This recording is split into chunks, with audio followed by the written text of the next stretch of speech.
welcome to the MessianTics Podcast, a podcast about all things Messianic Judaism. Each episode, we will be sharing our opinions as we tackle some of the biggest issues in Messianic Judaism. Now here's your hosts, Rabbis Eric, David, Jonathan, and Toby. Hey guys, thanks for joining us for another episode of the MessianTics Podcast. Today we're going to dive into something that I think is kind of interesting. We have a ton of overall just massive division in the body of Messiah across the board, not just within Messianic Judaism, but the body of Messiah as a whole. And so we wanted to kind of dive into a discussion on some of that based out of something that we find in Luke 9. This is particularly verse 49 and 50. Luke 9, 49 and 50. John replied, "Master, we saw someone driving out demons in your name, and we tried to stop him because he doesn't follow along with us." Verse 50, Yeshua said to him, "Do not stop him, for he who is not against you is for you." And I think it's a really interesting statement to see from Yeshua. You know, John isn't saying that this individual wasn't a believer or wasn't a follower of Yeshua, just that he wasn't part of their group. He wasn't in their circle of friends or what have you. He wasn't one of the regular disciples that walked with Yeshua. And Yeshua said, "Look, don't try to stop him. Let them do what they're doing, because if he's not against you, he's for you. He's one of you. He's a part of you. Even if he's not running in this circle specifically, if he knows who I am, he is part of you, and you are part of them."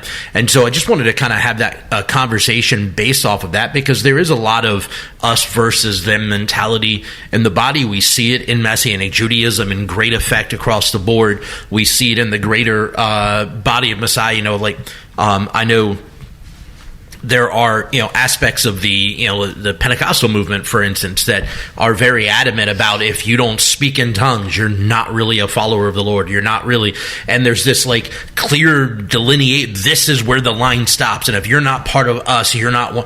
But that's just not a biblical approach to how we're supposed to do this. Like, we're going to have distinctions. We're going to do things different, right? Messianic Judaism and the greater church as a whole, we tend to do things rather different, right? But one of the things that's important is to understand that we're all a part of something greater than any singular organization, any singular denomination, any singular individual. We're a part of the kingdom of Messiah, right? And if we're all working towards the kingdom, then we're all in this together, and he who is not against you is for you. Now, obviously, there are things that we must divide over. There are issues that are so dynamically important that we must divide over. And so today we just wanted to kind of dive into that conversation. What's it look like to actually work together, even though we're a little different?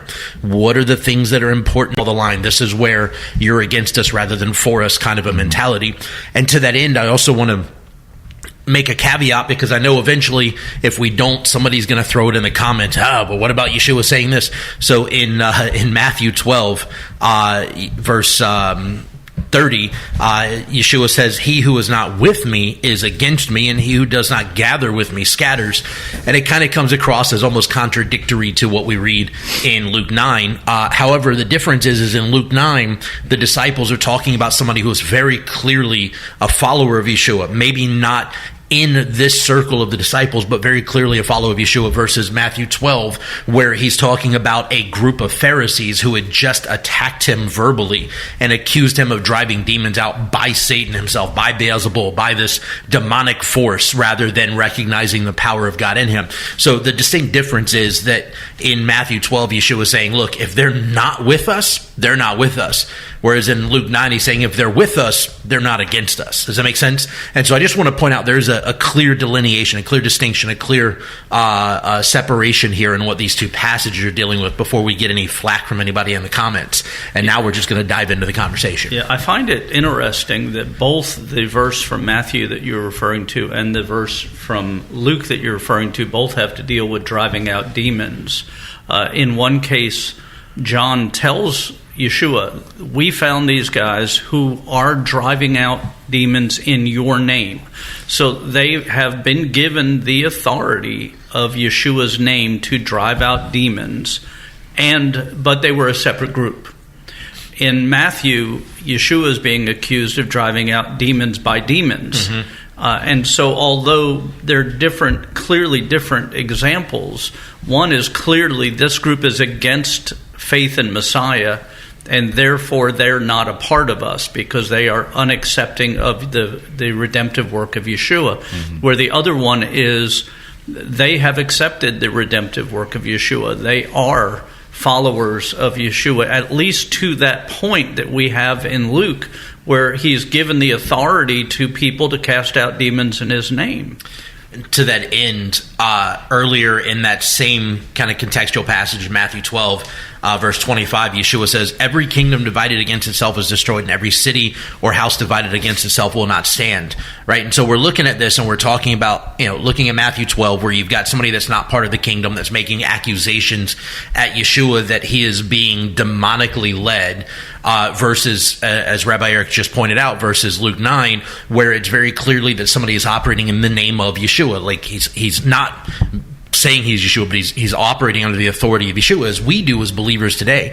But it's, as we look at this, and it brings up a whole other dynamic when we look at these two passages in juxtaposition of each other, is Matthew 12 makes it clear that a kingdom that is divided will not stand.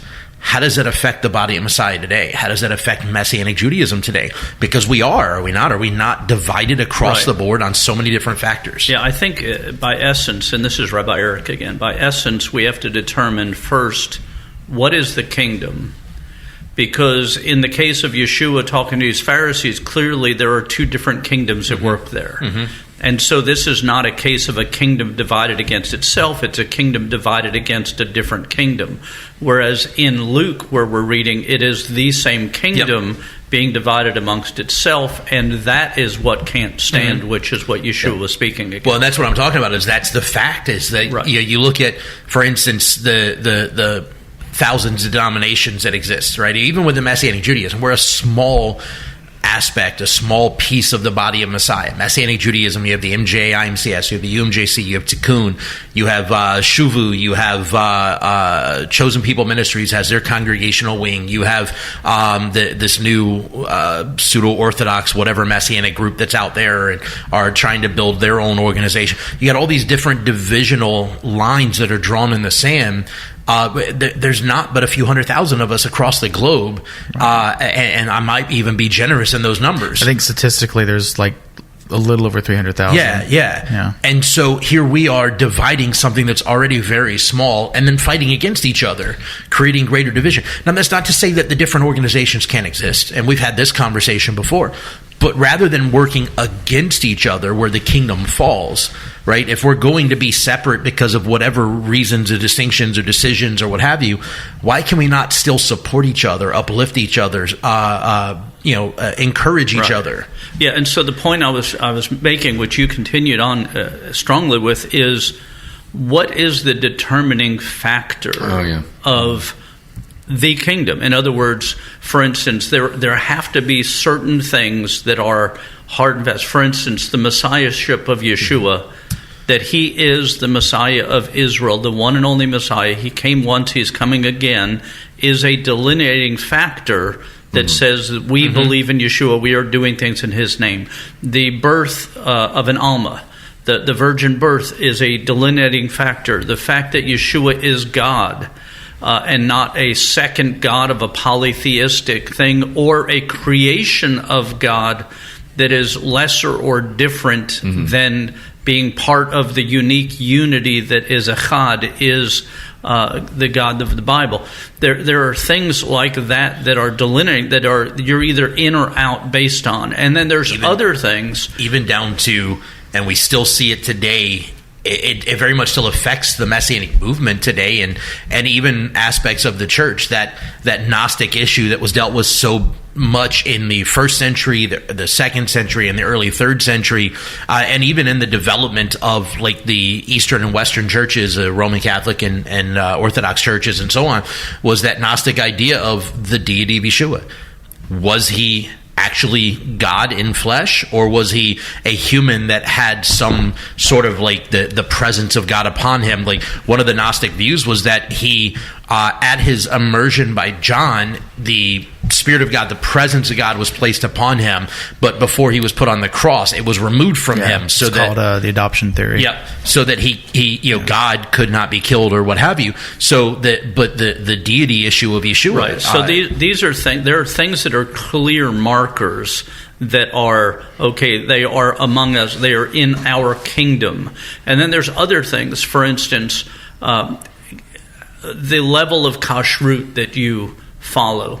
The even to the understanding of the makeup of the body, Jew and Gentile. How do we understand the involvement of Jews and Gentiles? Now, we're very clear on this podcast where we stand on things concerning that, but I can sit across a table with somebody who doesn't totally agree with me on that and consider them a brother in Messiah, even if we don't agree on those perfectly on those things, because I know that I am not where I was at one time either on my beliefs, and we're all growing toward Messiah at different rates. So there are those things that are there. There's no other name given among men whereby we must be saved. That's a hard, fast thing.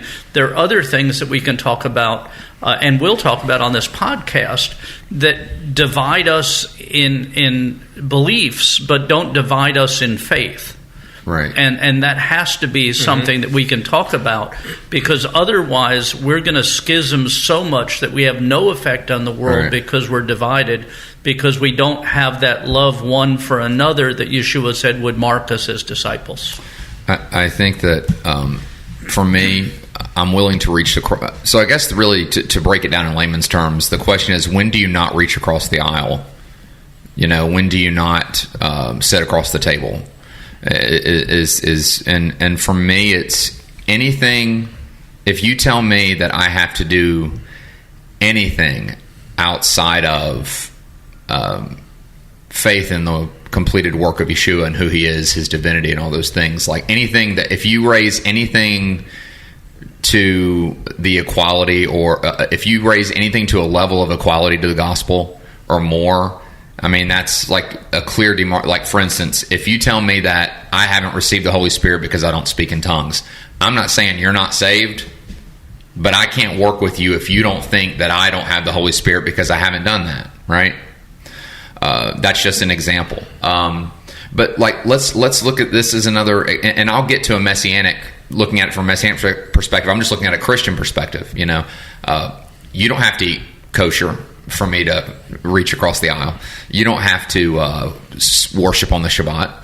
I even look at situations like I believe that, and this is just me. I'm just going to put it out there. I believe that there are Mormons that are saved. I don't agree with their acceptance of Joseph Smith and all that, but I think there are some that have a genuine faith in Yeshua. I believe that. I'm not saying I don't think every necessarily person in a Baptist church is really saved, or every person in a Messianic synagogue is really saved, but it's hard for me to say, well, if you're a Mormon, you're not saved. Or if you're Seventh-day Adventist, because they accept a prophet. What is it, Ellen White or something? Is that the name? Ellen G. White. Ellen G. White, right. There's a couple others, I think. Yeah, and I don't agree with that either. But they believe in Yeshua as the Messiah, so I have to believe that they have some legitimate faith there. And, I think that, it's a case-by-case basis. Yeah. I will say, as far as a Messianic perspective, if you tell me I have to do anything outside of, again, believing in the completed work of the gospel, I can't sit across the table. I have sat at the table and across the table from Jewish people who, because obviously a thing that I'm very passionate about is the equality between the Jew and the Gentile, distinct yet equal, but still operating within the Messianic movement and allowing Gentiles to have participation and be in leadership and things like that. Not making them Jews doesn't make them Jews, right? But allowing that. I have sat at the table and across the table from rabbis that and leaders that I know don't agree with me on that and are more hard-nosed on limiting those things. I will say this: it's harder as a Gentile to sit across from them. I think if I were Jewish, maybe because they're not applying their ire to me. Right. But I'm a Gentile, so I'm kind of like, it's harder to sit across from you, and I love you and all that, but like you look at me different, and that's kind of weird. You know what I'm saying? It's uncomfortable. The other day, I was teaching at a Baptist church. Rabbi David happened to be there with me that day, and someone asked me how long I believed it was before the rapture was going to happen. And I responded by saying, you're making an assumption that I believe in the rapture in asking me that question. Now, and then I went on to say, I'm also saying right now that some of you, because I said that, are assuming I don't believe in the rapture. Right. When at that point in time, I hadn't said what I believe. Mm-hmm. But the reality is there are people within the body, both within Messianic Judaism and outside of Messianic Judaism, that if you don't have the right stand on when the Lord is going to return, how he's going to return, right, whether it's premillennial, postmillennial, in the middle, amillennial, whatever it is, that they'll disfellowship you because of your understanding of the end time scenarios. And I don't think we should do that. And people make assumptions based on things that aren't even there. We had a discussion this last Saturday at our synagogue because somebody who was visiting the synagogue made the statement that we know the two witnesses in Revelation are Moses and Elijah. And I said, no, we don't know that. What we know is that there are two witnesses. We know that there is a mention of Moses and Elijah at the end of Malachi that people apply to the Revelation passages.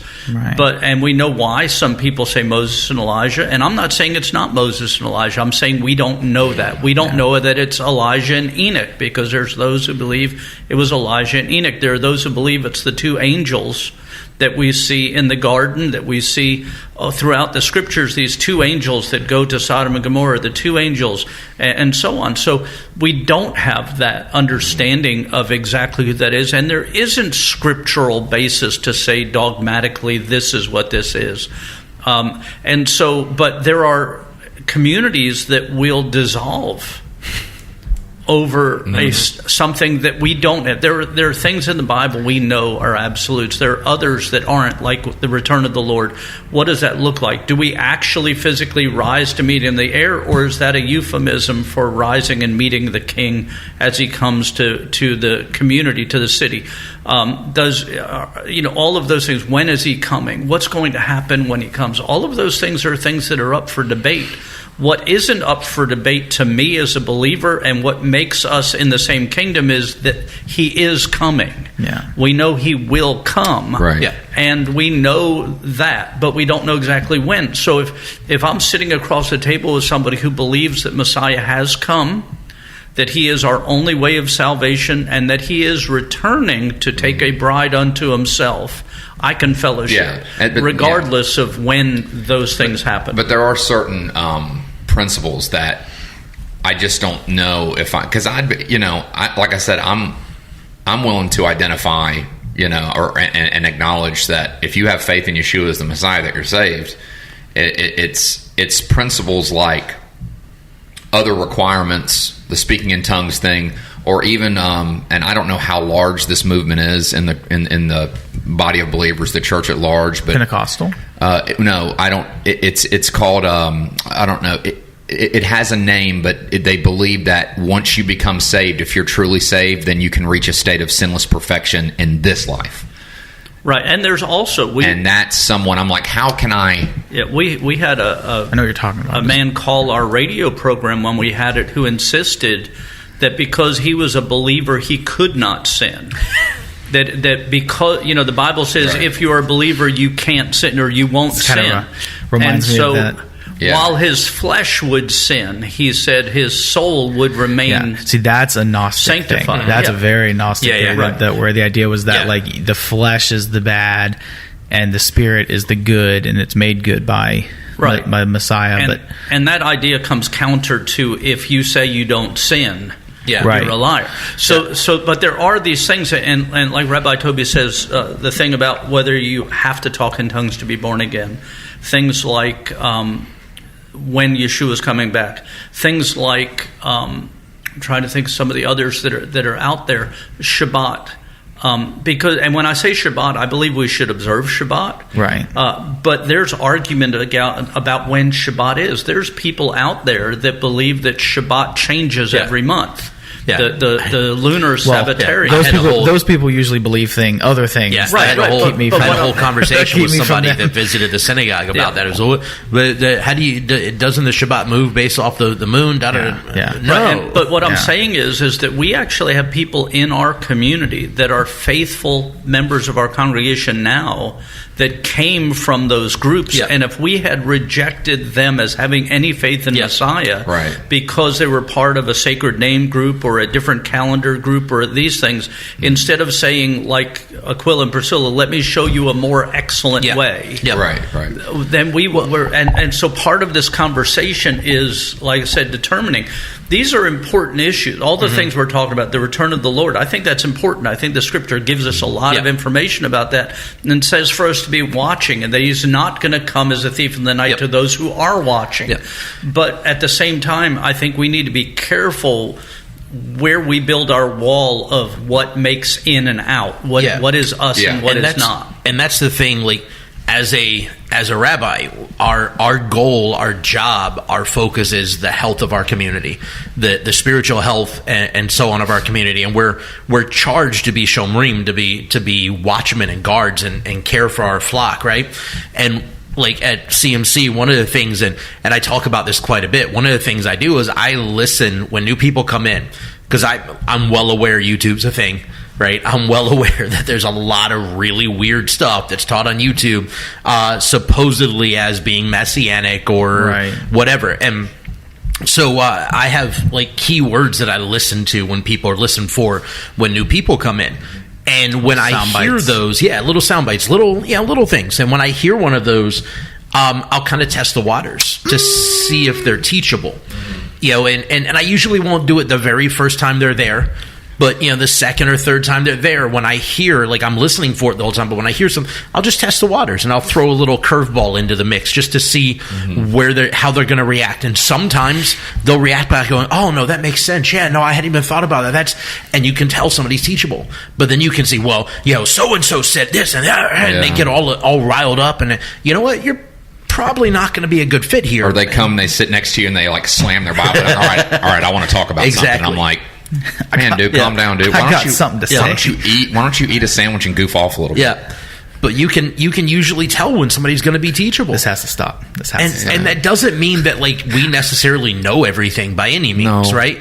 And I'm more than happy to admit when I'm wrong, right? And I tell people at our congregation, look, if you heard me say something that you aren't comfortable with in a sermon, prove me I'm wrong. Right. Like, do the diligence. Go take the time to study and come show. I would rather you tell me I'm wrong, me realize it and correct that so I'm not wrong going forward in that area, than for you to just assume that I was right or be upset that I was wrong and leave. Right. Like, let's work together on this, right? And so it's important that in that community we have that ability to correct each other and to work together in that. But we can't do that, like you were saying. If you just push people away immediately, you can't do that. You can't push people away, because in my experience in the Messianic movement and being in leadership in the Messianic movement for almost 20 years, if they come in and they're going to be obstinate, or they're going to have an agenda, or they're just not going to be teachable, as Rabbi David said, they're not going to make it. Right, and a lot of these people, Toby, and we've talked about this before, are hurt people. They're people that were reading their Bible, found something like Shabbat or like the holy days or like any of the various things that people find, and they're searching for something, but they're leaving hurt. I have been lied to all my life, and now I'm looking for truth, and they have found their one nugget of truth that they're holding on to with desperation. And if they come to our congregations and the first thing we do is burn up their one nugget, without teaching them, we're going to end up running them off when we could actually help them and give them a firm foundation to stand on. Yeah, so our official stance is we don't just kick anybody out. Like even Rabbi Eric welcomed the guy who stapled the phylacteries on his hat, and But that's just But silly. leadership has to do their job and their due diligence. Like Right. Rabbi Eric said, you're wearing those wrong. So, like, Right. I remember years ago at the first congregation I attended, there was a person. They were Jewish, and they actually openly stated they felt that Jewish people were more important to God, and they like, hey, you're grafted in. Happy to have you here, Right. but I'm Jewish. Right. They openly said that. That person lasted a few years, and they were gone. Yeah. They were gone. That if leadership is doing its job, or I remember when me and Brooke were at Savannah, and there was a guy that showed up, and he had like an arsenal. I mean, you ever seen the movie Commando with Arnold Schwarzenegger? He had like shofars on him like that. He had like different sizes and all, and in different bags. And I got a holster for this one. I'm picturing the movies where you had to do with the trench coat, and he opens it up, and it's just right. lined with I mean, watches for sale. basically, it was something like that. And this guy comes in, and he's there one day, and he's like offering to teach classes on this, that, and the other. He lasted 2 weeks, and he was gone. So, you should give someone the opportunity to come in and receive correction. Maybe he could have came in and said and been humbled, or maybe Right. this person I'm talking about at the first congregation could have said, you know what, I've been wrong. Right. I've made my identity as a Jew idolatry. I'm not better than Gentiles, but they didn't. Instead, Right. they burned out Right. in a blaze of not glory, but Yeah, something. One of my closest friends in the Messianic movement came out of the Hebrew Roots movement, and when he came and visited our synagogue the very first time, we talked. I found out where he was from and all, and I very pointedly but kindly told him there's some certain things that you may do that I would ask you to not do during our service or not do while you're here, and we can talk about them one-on-one afterwards, but please be respectful to our community.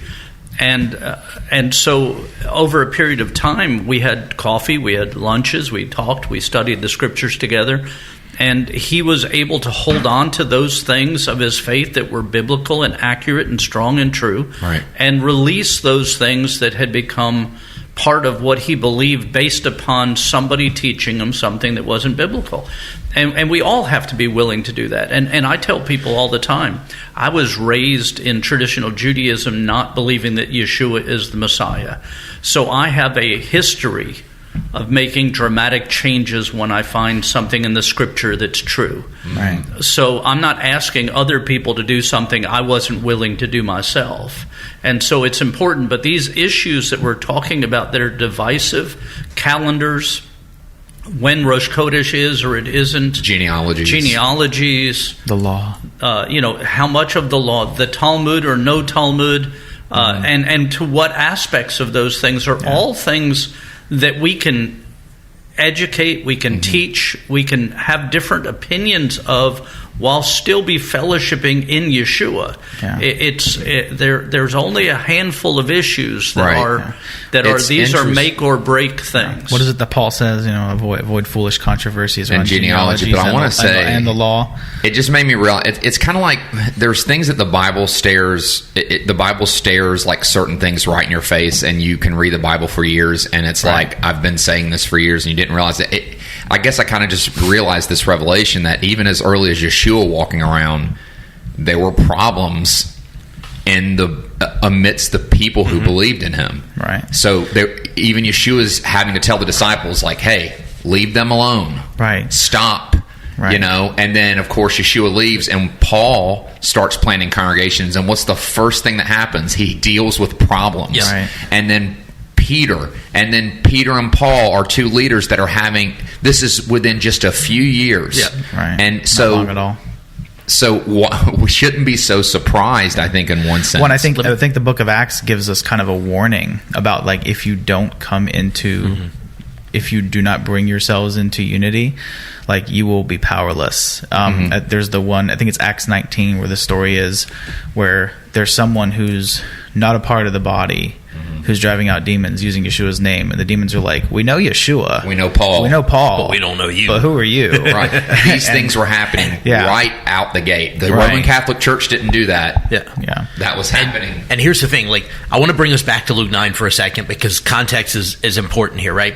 So let's look at the beginning of the chapter. If you have your Bible, feel free to open it and look through it yourself. I'm not going to read through it all, but the beginning of the chapter, Luke 9, opens with Yeshua empowering the disciples to go and do signs and wonders, right? So they get at least a taste of the Spirit to go and do signs and wonders. And they come back and they report to Yeshua all these phenomenal things that God did for them or through them, right? And then we go to the feeding of the thousands and all this. So there's this, they should have this amped up faith in what God can do. Then we get towards the tail end of the book, right? Or the tail end of the chapter. And we've got verse 37 is actually where the context that we're dealing with this passage of 49 and 50 come from. But verse 37 is somebody coming to Yeshua and saying, "Hey, my kid has this demonic oppression that is causing all of this havoc in his life, and nothing's happening." He says, "I brought him to your disciples. They didn't do anything. They couldn't do anything about it," right? And so you just had the disciples were empowered to go do signs and wonders, drive out demons, all this kind of stuff. And then they come back to report all of these phenomenal things that God did through them. And then all of a sudden, here comes this guy who goes, yeah, but listen, you didn't do anything here. You couldn't do something here for whatever reason. And Yeshua says, "Oh, you faithless and twisted generation, how long shall I be with you and put up with you? Bring your son here." And then he frees this kid of this demonic oppression. And then this conversation begins to develop among the disciples where they're going, "But wait, I'm better than you, and I'm better than you, and who's the greatest?" And and there's this like background argument that's going on. And then Yeshua kind of schools them on that. So then their response was, "Oh, wait. No, you're right. Maybe none of us are the greatest, but there was this dude that was doing stuff in your name, and we tried to stop him to hold you." And Yeshua's like, "You're still not getting it. Yeah. What is wrong with you? You're still not getting it," right? John 17, Yeshua says, I pray not for these that are with me, but all those that would come to know you because of their message," talking about the Gospels, who we came to faith in Yeshua because of, "that they would be one as I and the Father are one, so that the world would know who sent me," right? And we're broken and divided. We're still not getting the same message that Yeshua accused the disciples of not getting, right? We're still fighting over this stupid stuff. Who's the greatest? Who's the best? Who's the, who performs the most signs and wonders in the Spirit? Who's the one that does this the most? Who's the one that does that the most? Who's the one that has the greatest message? And the reality is Yeshua's still just saying, you just don't get it, guys. Yeah, it's interesting that we see in this verse where Yeshua empowers his disciples, and the response is to start arguing over who's the most powerful and who's the most important. And even their moms got involved. And then when Yeshua chastises them for fighting amongst themselves, they decide, okay, what we're going to do is fight against somebody else. Instead of working together, the response is, and the truth is, and I've told this to people before, if you have a group of people that are angry at somebody and they're divisive over that, and that person leaves, the spirit that caused that anger isn't leaving just because that person leaves. They're just going to look for someone else to be angry at. Get angry about something else. It just transfers to someone else. Angry people stay angry. And that's what's happened. The disciples were angry at each other. And then when Yeshua says you shouldn't be angry at each other, they say, okay, but we still want to be angry. We just want to be angry at someone else. And Yeshua then tells them, you're still being angry with your own people. You're still fighting amongst yourselves. Stop that. And I have seen so much, especially within the Messianic movement, where people fight over, okay, who is the father of Messianic Judaism? Is it this person or that person? Which organization is most important?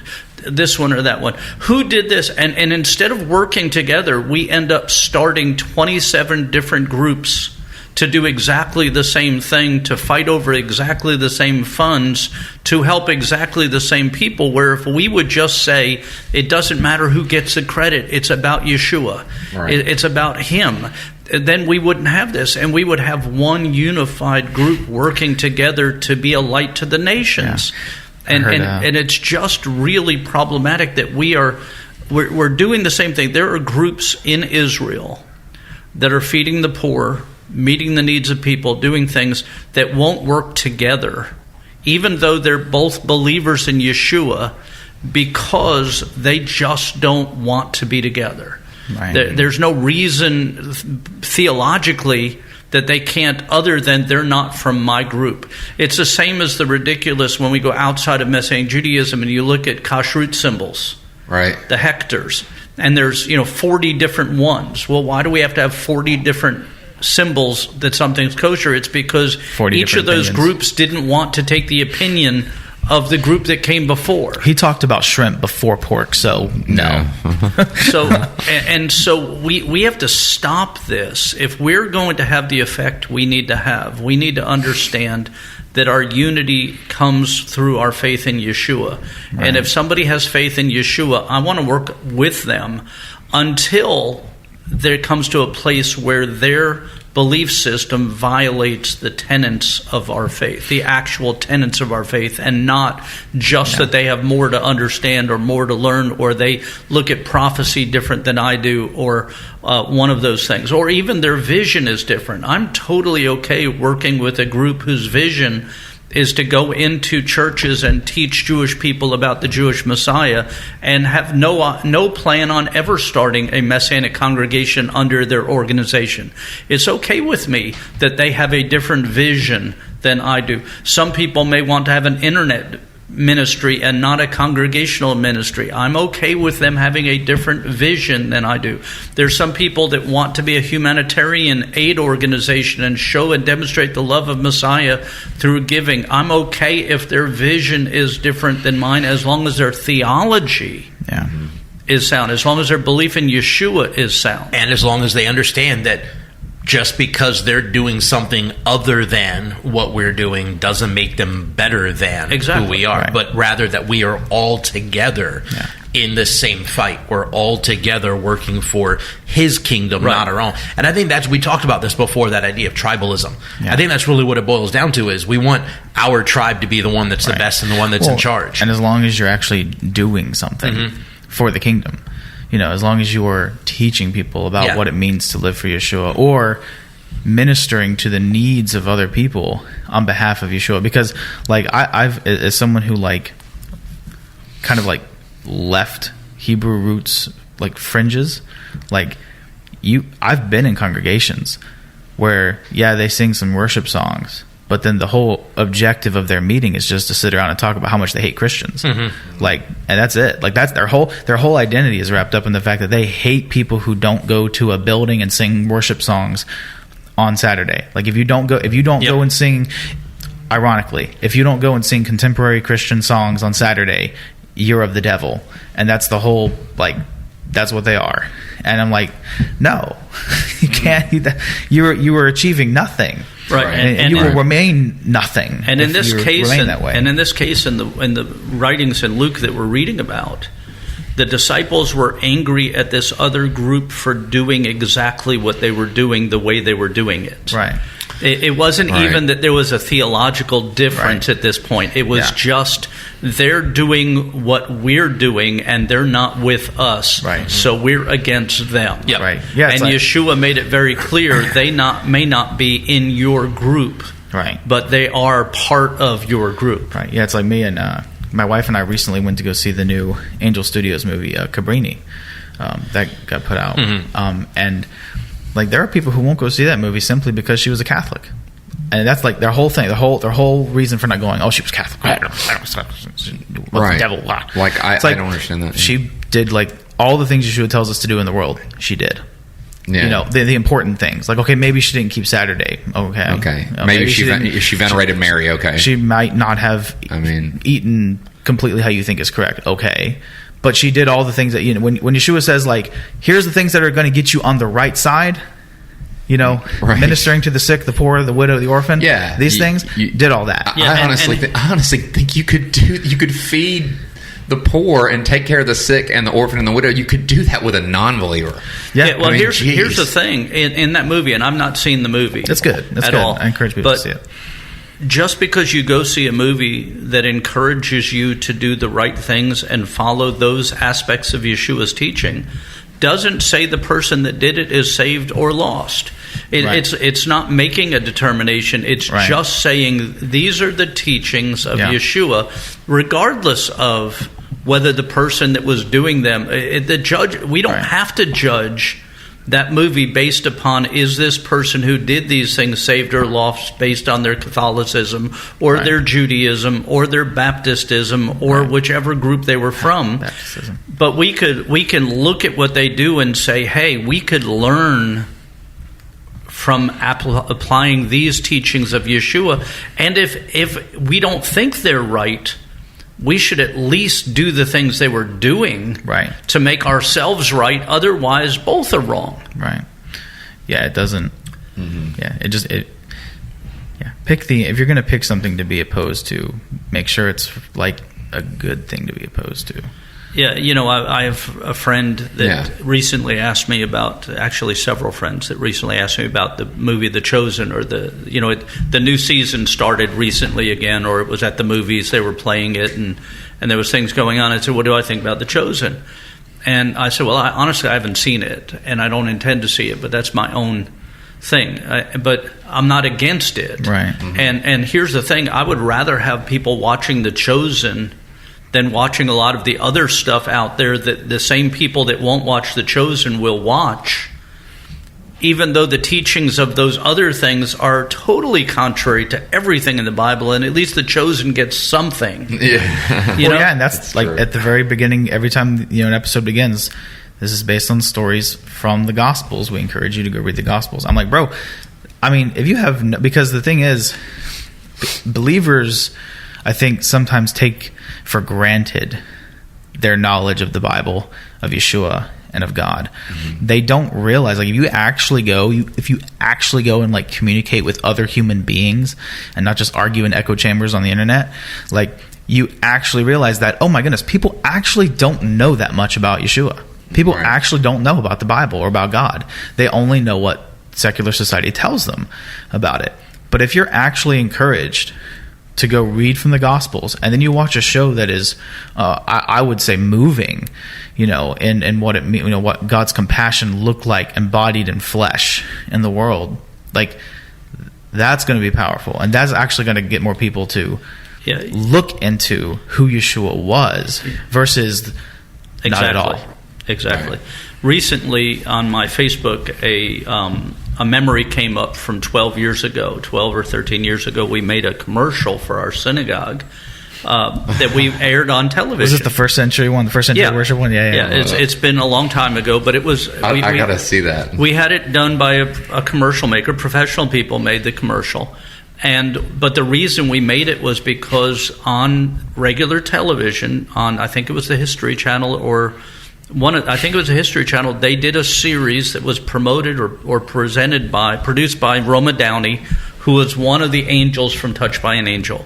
But it was a series on the Bible. Oh. And people were buzzed about it, and people were watching it. And we said, look, people are already thinking about the Bible. What would it be if we were to put a commercial for our synagogue that played during that movie? That wasn't saying the movie was all accurate or anything, but if they're already thinking about the Bible at this point, you have families gathered around watching a movie about the Bible, why not have a commercial that says, hey, as long as you're thinking about the Bible, why not come visit our congregation where we teach the Bible? And so we did that, and it didn't cost very much. It was a cable program, so it was really, I think we spent $900, and we had like 80 commercials that aired, and it was on every episode of the Bible. Oh, wow. But our commercial wasn't us endorsing the movie The Bible. It was our using it as a jumping point to endorse God and what he was doing, and to encourage people to come visit our congregation. Right. That's the same way I look at The Chosen, the same way I look at many of the David and Goliath, the old cartoon the kids would watch. I don't think everything that was taught on it is completely accurate, and I don't think dogs talk. Mm-hmm. But if people are thinking about God, I think it's a good time for us to insert ourselves into the conversation and try to teach them how to do things. So we have to be careful in our judgment of how we judge people. Are we promoting things that are biblical, right, and those things, and then taking from that starting point and using that as a jumping off point to teach more Bible? Or are we just rejecting an opportunity we might have when the conversation is already happening? Right. to share with people those things. Well, and I would say it needs to also be like what's biblical and what's been handed down as being biblical, right, must be passed down together. Because I heard it said one time, the greatest danger of Protestantism is all it requires to completely go off base is for someone else to go, I have a book and I have an interpretation of it. Right. And next thing you know, right. And we need to remember that Yeshua hung out in places where sinners were, right, and had conversations with them from there. Now, he didn't participate in their sin, but he also didn't stay away from where sinners were. Right. right. He didn't wait. He went to the synagogue and worship, but he went into the world to minister. Yeah.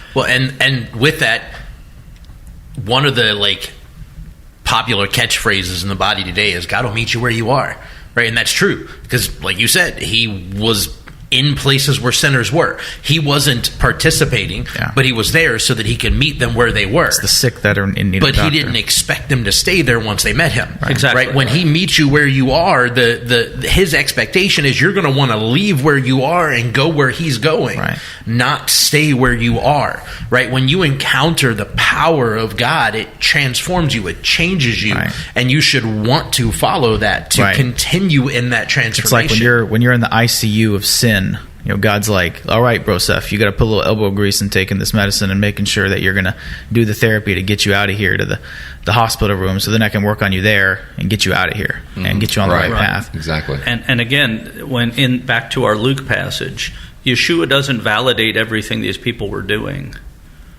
but he does say they're doing it in my name, and they are casting out demons, and they are for you. Yeah, he's saying they aren't invalidating me. Yeah, but when you think about it, here we have Yeshua's disciples that are traveling with Yeshua, and and they're against these people. Mm-hmm. Right. And Yeshua says, here's these people that aren't traveling with me. They don't know me. They don't have an intimate relationship with me. They don't have all of this, and yet they're for you when you're not for them. Yeah. Yeah, and we need to be really careful that we don't become. Say that again. Here's these people that Yeshua says, these people may not be you, but they're for you, and you guys are against them. And we really need to get to a place where we're not against everybody who's for us. Right, that's a good point. I just wanted you to say it again in case people in the back didn't listen. Yeah. I appreciate that. Anyhow, this has been a great conversation, and we hope that you've enjoyed it, that it's been meaningful to you. If you have any questions, comments, thoughts, if you'd like to add to the conversation, please go to our sites where you find this podcast and comment on there. We will try to respond to them or respond on a future podcast. Also, please do us a favor, subscribe, like, share this podcast with your friends and people that you think it would be of benefit to. And shalom. Thank you for listening to the MessianTics podcast. Make sure to subscribe so you can be notified every time we drop a new episode. And be sure to follow and interact with us on social media at MessianTics Podcast.